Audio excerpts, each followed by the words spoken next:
पहले अपना परिचय बताइए। मेरा नाम विश्वास मांझी और मैं परैया प्रखंड के अंतर्गत बगाही पंचायत ग्राम इटवा के रहने वाला हूं और मैं जनता के राय से जनता का जो मैंने उस क्षेत्र में सेवा करने का काम किया है तो उस क्षेत्र का 227 इमामगंज विधानसभा की जनता ने राय जाहिर किया कि नहीं, ये विश्वास जी का एक सेवा बहुत सभी समाज को लेकर के चलने वाले हैं।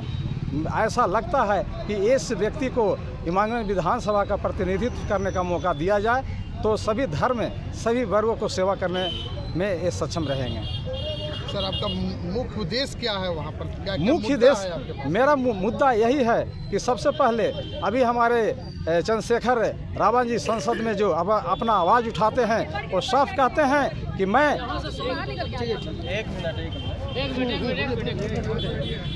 नेता का बेटा हो, पदाधिकारी का बेटा हो, शिक्षा सबके एक समान होना चाहिए।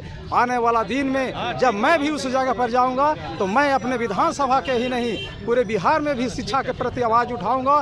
रह गई बात किसानों के लिए सिंचाई का, वहाँ बहुत व्यवस्था की कमी है, जहाँ तक लाइन हर जगह दिया गया है। इसलिए मैं जहाँ तक चाहूँगा और ये कहना चाहता हूँ कि कुछ 4 दिन पहले भी मुझसे पूछा गया था कि आप क्या करेंगे, लेकिन मैं साफ शब्दों में यही बताया कि जो हमारे पूर्व में हमारे विधायक रह चुके हैं उनके द्वारा जो छूटा हुआ कार्य है मैं उसको निष्पक्ष भावना से पूरा करने का काम करूंगा। मांझी जी तो बोल रहे हैं कि हम वहाँ पर इमामगंज में हम ही जीत पाएंगे, डंका की चोट पर। मैं किसी का शिकवा शिकायत नहीं करना चाहता हूं। मैं जनता के विश्वास लेकर के आया हूं। मेरा विश्वास नाम है और एक चर्चा का विषय है कि ये नाम गया जिला में मात्र एक ही नाम है जो विश्वास है। तो विश्वास करते हुए हमको इस क्षेत्र से हमारे जनता अपना तन मन धन के साथ हमको नामांकन कराने के काम किए हैं और चुनाव जिताने का भी काम करेंगे।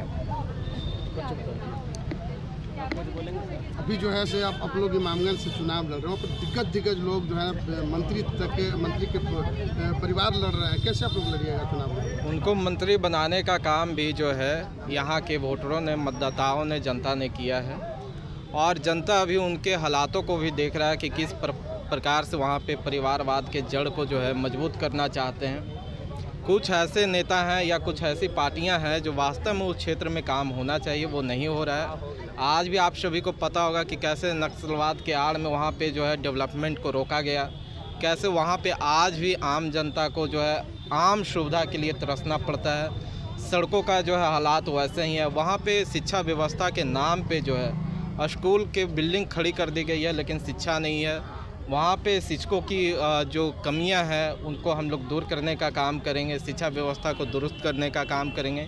आम आवाम के लिए जो भी सुविधा वहाँ पे अभी नहीं पहुँच पाई है, जो होनी चाहिए थी, उनको हम लोग पहुँचाने का काम करेंगे। चाहे सड़क हो, जल हो या जो भी किसी कृषि से जुड़े हुए साधन संसाधन जो सरकार के तरफ से पहुँचने चाहिए, जो अभी तक नहीं पहुँची है, इतना आज़ादी के 75 सालों के बाद भी, उसे हम लोग पहुंचाने का काम करेंगे। और जिस प्रकार से अभी हमारे नेता संसद में पूरे समाज के लोगों का आवाज़ बने हैं, वो चाहे किसी भी जाति धर्म से हों, वो चाहे किसी भी वर्ग से हों, वो चाहे किसी भी उम्र के हों, चाहे जवानों का बात हो, किसानों का बात हो, नौजवानों का बात हो, या फिर इस देश के माइनॉरिटी मुस्लिमों की बात हो, या फिर इस देश के बहुसंख्यक समाज जो युवाओं का है उसकी बात हो, वो खुलेआम वहाँ पे संसद में इनके आवाज़ बनने का काम कर रहे हैं। वैसे ही अगर विश्वास मांझी जी को उस क्षेत्र से मौका मिलता है तो हमें पूर्ण भरोसा है कि ये भी बिहार विधानसभा में वैसे ही अपने आवाज़ को मजबूती से उठाने का काम करेंगे। यहाँ बिहार के जो आम आवाम के जो मुद्दा है, केवल इमामगंज का नहीं, अगर हमारे भीम आर्मी आज़ाद समाज पार्टी से प्रत्याशी जाएंगे, हम लोग वैचारिक लोग हैं, पूरे समाज पूरे प्रदेश का बात करने का काम करने का बात किया जाएगा।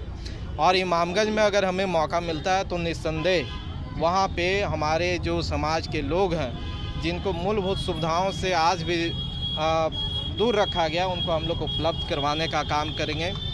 खास करके हमारा काम जो होगा उस क्षेत्र में शिक्षा से होगा। गरीब गुरबा को जो सरकारी सुविधाएं जो लाई गई है कई स्कीमों के माध्यम से, उसे जन जन तक पहुंचाने का काम करेंगे और सुलभ तरीके से जो हर आम आदमी वास्तविकता में जिनको आवश्यकता है उन स्कीमों को उन तक पहुंचाने का हम लोग काम करेंगे। मांझी जी का एक बयान था कि हम रिजर्वेशन सीट पर नहीं लड़ेंगे, हम जो है जनरल सीट पर लड़ेंगे, अपने बेटों को लड़ाएंगे। मांझी जी का बहुत सारा बयान आया।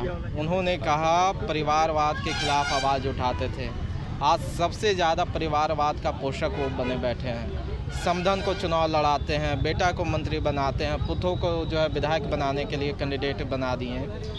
वो जो है कभी राम पे विरोध करते हैं और फिर जो है संविधान विरोधी ताकतों के गोद में जाके आज खेल रहे हैं। जो संविधान के विरोध में आज दलितों के हकमारी करने का काम कर रहा है, उनके गोद में जाकर ये खेल रहे हैं, सिर्फ सत्ता भोग के लिए, सिर्फ अपने परिवार को आगे बढ़ाने के लिए। हमें दुख के साथ ये कहना पड़ता है कि जिस जाति से जीतन राम मांझी जी आते हैं और बिहार में वो मुख्यमंत्री तक बनते हैं, आज केंद्र में मंत्री बने हुए हैं, उस जात में सबसे ज़्यादा शिक्षा है, उस जात में सबसे ज़्यादा आज गरीबी है। वो समाज आज भी मूलभूत अभाव में जी रहा है। तो ये दुख की बात है जीतन राम मांझी के लिए और शर्म की भी बात है।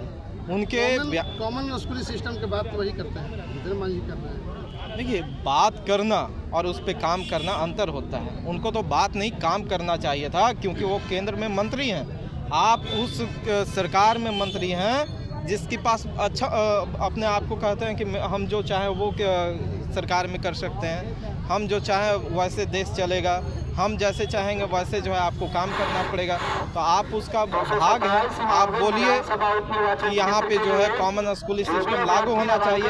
अगर एक दिन में यहाँ पे नोटबंदी हो सकती है तो एक दिन में भी कॉमन स्कूल सिस्टम का जो है व्यवस्था किया जा सकता है। अपराध के बाद किसी का नामांकन पत्र स्वीकार नहीं किया जाएगा।